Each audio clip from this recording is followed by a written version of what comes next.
Hello and thanks for tuning in to Me and My Golf. We're your coaches, Piers and Andy. We hope you've had a fantastic weekend. It's Monday. Andy, Impact Show, what are we talking about? We have a cracker today. We're going to give you 5 tips to help you break 80. Don't go anywhere. Let's take charge of your game. Now, Andy, September. A lot of people watching this now will be aware that we have the themes of the month at meandmygolf.com.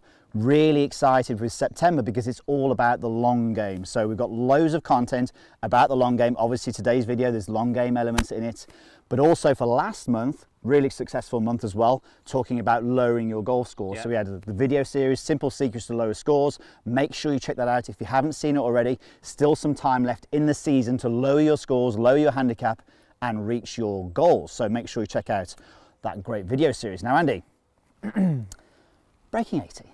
People would like to do that, wouldn't they? That's obviously a pretty big landmark. I'd like to do that most of the time. That's a pretty good landmark to reach, isn't it? So we've had a lot of success with the other video series we've done, the other videos we've done on breaking 100 and breaking 90. We had to do this, didn't we? Yeah, and loads of you guys commented and say that you've broke 100 or 90 for the first time, and that's great for us because ultimately this is what we're trying to do. We're trying to create these tips that's ultimately going to help you reach your goals. And I think, you know, one thing that we've read in the comments is you guys are saying, well, okay, I broke 90, can I break 80 now? So what we're going to do today is bring you some really good tips today that really should, if you've watched Break 100 and Break 90, I think those are important to watch as well. If you haven't seen those, make sure you check those out.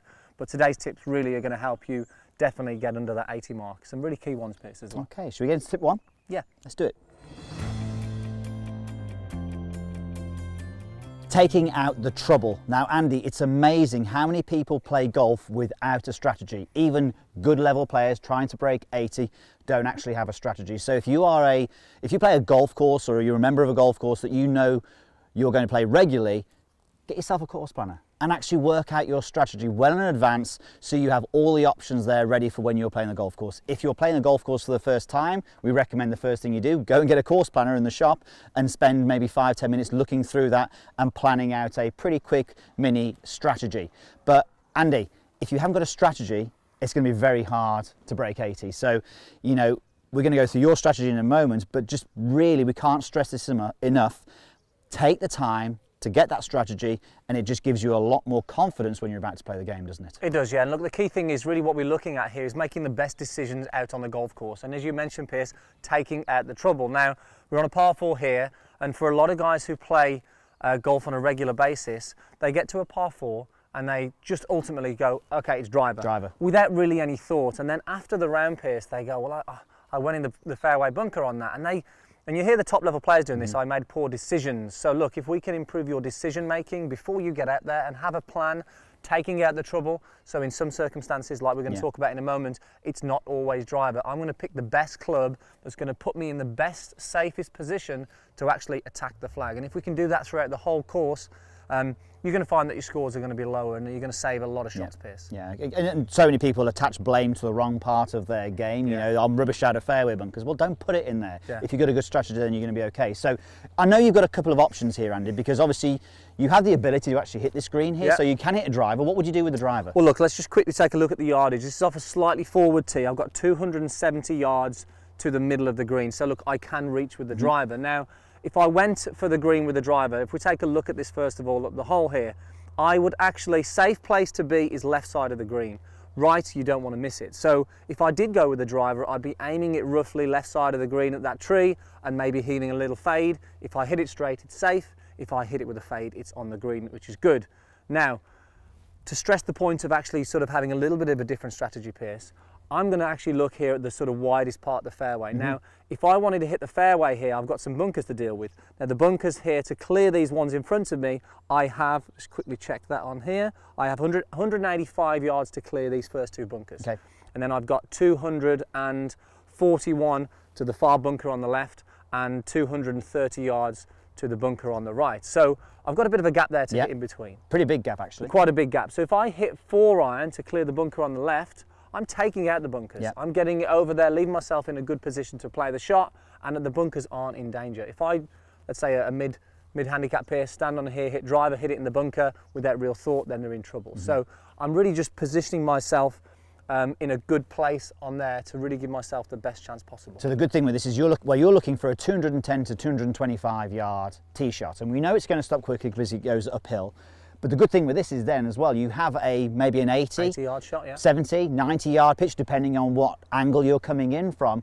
You're going to make a par more often than not here, aren't you? So let's see you play this shot. So and it's interesting on this hole, Piers, when we obviously do a lot of filming here, and guys step on this tee, and we see them get driver out, and they get sucked into hitting the driver towards the green, end up in the rough, instead of looking at the widest part of the fairway and hitting it into that part. Yeah. Which is another very valid point there. Drivable par fours, you know, if you didn't go for it every time, you'd probably be more consistent with scoring. So I'm going to go pretty much just over the right-hand corner of that left bunker, widest part of the fairway there, 4-iron, and it's just a safe play, Piers.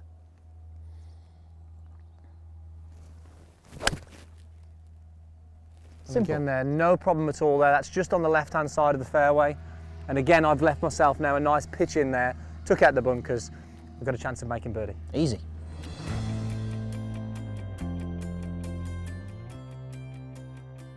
So if you want to break 80, we have to talk about putting, and specifically really, Piers, we're going to talk about holing out these close ones, whether it be for saving par or actually making birdie, just getting the ball in the hole. Now, Piers, we know that actually the most important thing, aside from pace, is really being able to start the golf ball on your intended target line. If we can do that and get the face back to a good, consistent position, especially on these short ones, we're going to hole more putts. Now, I don't see many golfers practice this, so we're going to show the guys at home a great drill to actually train a consistent strike and impact to get the face starting on that target line, aren't we? That is exactly what we need. We need to get that club face. That is the most responsible for the starting direction on these short putts. It is the most important thing. So we've got a few things set up here. Piers, talk us through these two. We've got another thing here which can be used as well. There's lots of different ways you can do it. I mean, sometimes we have some tee pegs with string on it. We have a chalk pen as you have there. But what we've gone with here is we've got a couple of tee pegs in the ground halfway on my journey to the hole, obviously enough room for the golf ball to go through them, the tee peg gate, and then we've got an alignment stick in the ground. This is quite a cool alignment stick called Alignment Stick Pro.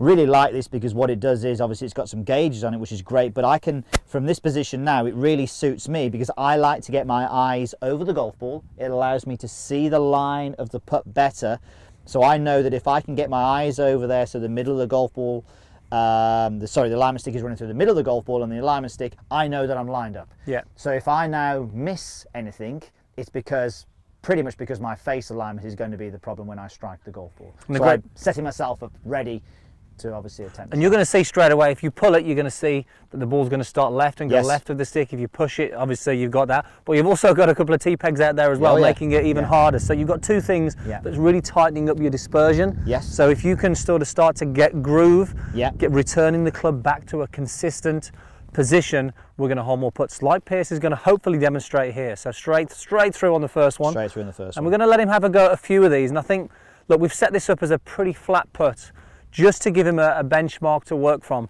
We're really just working on the stroke here and how repeatable he can get that face back to square. 2 out of 2. We're going to make him hit all 4 just to see his consistency here. But this is something that you can set up quite easily before you go out on the golf course.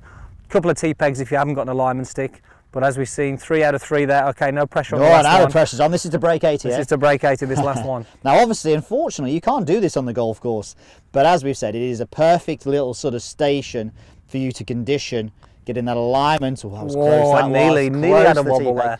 But it's a really good station to condition getting good face alignment when you're striking the golf ball. It works on lots of other things as well. But what we recommend is that you do this. Don't spend hours doing this. Move to another hole. Maybe surround one of the other holes here with 10 golf balls and play some sort of game. So, you know, do 10 shots here, then move to another hole and do 10 putts around the hole, then move back to this one. Keep alternating between the two. You'll then work at your face alignment when you're striking the putts, and then you'll condition it with a little bit of a game as well. 4 out of 4, that was pretty good, that was. That was impressive, wasn't it? Hope for me yet.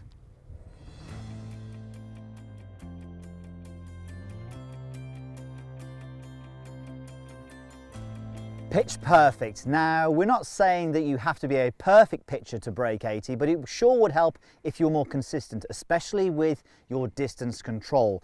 Now, Andy, this is a shot that requires a lot of practice. So the first thing we would obviously say to you guys is, look, get out there and practice your distance control, your yardages, whether it be on the range or on the golf course. So that is obviously something that would be beneficial to you. A lot of people, Andy, say to us they don't really get enough time to practice that, the pitching element. They want to work at their long game. So what we always say to people is, well, there is a more predictable, consistent way to pitch with your technique, isn't there? So what sort of things are we looking for? So number one, obviously, practice lots.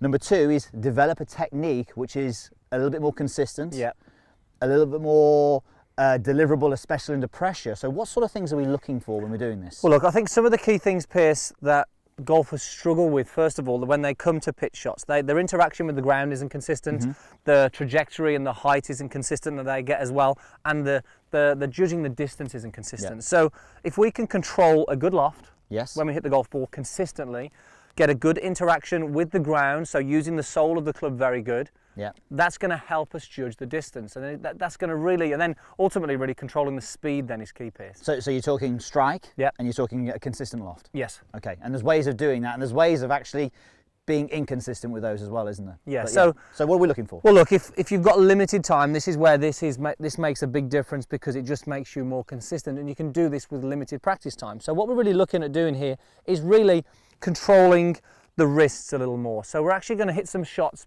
feeling that we've actually almost got dead hands, Piers, that we're not really creating too much wrist set in the backswing, because if we can have a swing with a pitch shot that really has limited wrist movements, there's not creating too much angles.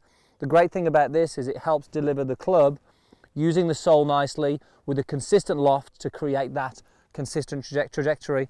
Ultimately as well, it's going to help control the speed that we want as well, by limiting too much sort of unwanted independent movement of the club head. If we can keep things moving together like this, then things are going to be so much easier. So it's kind of we have to sort of mention someone, Steve Stricker. I mean, he's pretty much considered to be one of the best wedge players in the game for a long time now. This is very much like his action, isn't it? It is, and you know what you're going to notice with this sort of shot is that the loft is going to be nice and high, the ball's going to come out soft, and the interaction with the ground is going to be minimal. It's going to sort of glide, as we've talked about in so many other videos. We're going to get the sole of the club to sort of glide across the ground. The good thing with this is you can actually do this with any of your wedges, whether it's your most lofted wedge or whether it's your gap wedge, you know, anywhere in between those two clubs. You know, you've got a pretty consistent technique now, using the club properly, or what we say properly, more consistently, I would say.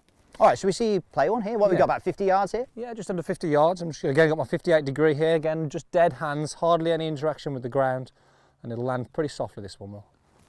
You can see I sort of nipped that one off there, Piers, nicely.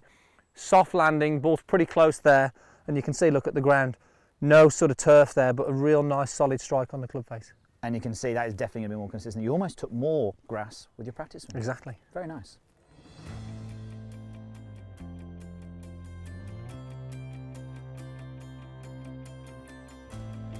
Take charge of your emotions. Like what I did there, Piers. Very good.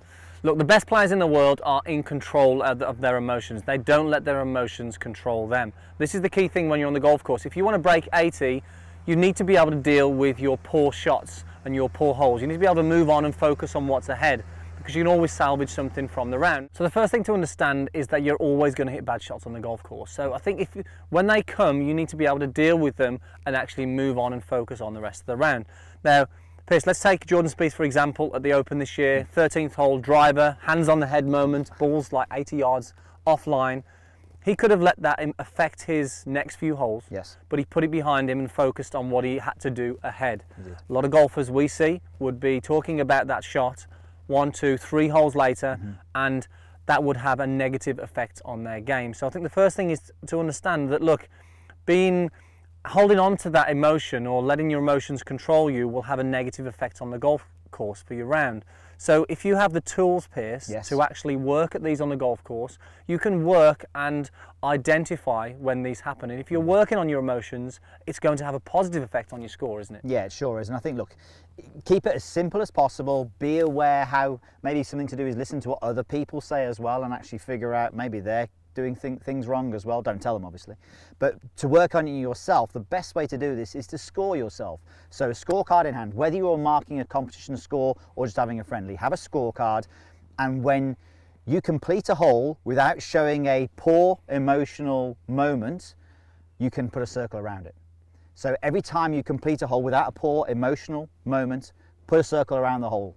And if you can do that 18 times in a row, obviously playing 18 holes, fantastic. If you can do that 3 rounds in a row, fantastic. And guess what? Guarantee you pretty much, unless the rest of the game is horrible, that you will get very close to breaking 80 just by controlling your emotions, but you will just start to enjoy your rounds more, and you will just be a lot more consistent when you're playing golf. So get yourself a scorecard, get yourself a Sharpie, and mark some circles. Definitely. I think what I like about that also is it takes your attention away from the score, Piers. Yes, you're really working on yourself on the golf course, and if you work on yourself, hopefully you're going to see that in the scores as well. And that in itself can actually help you break 80.